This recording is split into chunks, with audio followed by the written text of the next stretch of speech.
Okay, so I know I normally do story times, but since my account is banned for now, I'm gonna do a recipe for y'all. So if you hear my son screaming in the background, I'm sorry.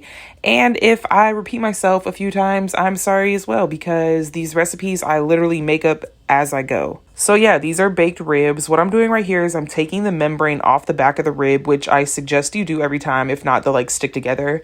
But you take a sharp knife and use paper towel and you just rip it off the back of the ribs.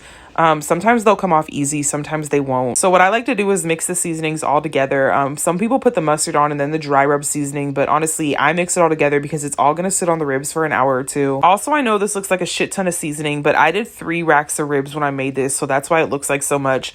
But most of these seasonings, like if you were to just make 1 rack of ribs, is probably like a tablespoon, maybe a little bit more depending upon which one. I honestly, like I said, make it up as I go.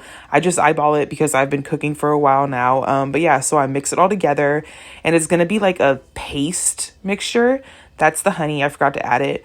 But as you can see, it's like thick. And you're going to rub it on the ribs and then you're going to flip it over and you're going to do the back of the ribs. And then you're going to wrap it up in tin foil. I probably use like, I don't know, 4, maybe 5 pieces of tin foil sometimes. I messed up the clips here, but whatever. So after you put the like rub on the ribs, you're going to put it in the fridge and let it sit for like 2 hours. Then you're going to take it out and you're going to put it in the oven at 275 for like 2 hours, depending upon how many racks you have. So for 3, I did it for like 2.5. Then I took the ribs out of the oven. So after they've been in the oven at 275, you're going to take them out and unwrap them. And it's going to be like hot as shit. So just make sure you're wearing gloves or be prepared to burn yourself. So you're going to like pull the aluminum foil. So it's kind of like exposing the ribs. And this is where you add the barbecue sauce. I made my own barbecue sauce because it's really easy and it doesn't take long at all. But I didn't include it in this video because I forgot to record it. I don't know why. But yeah, if you have store-bought, that works just the same.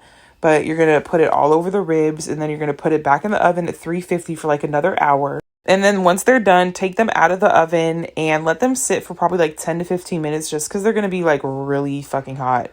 But yeah, then the bone should come out really easily.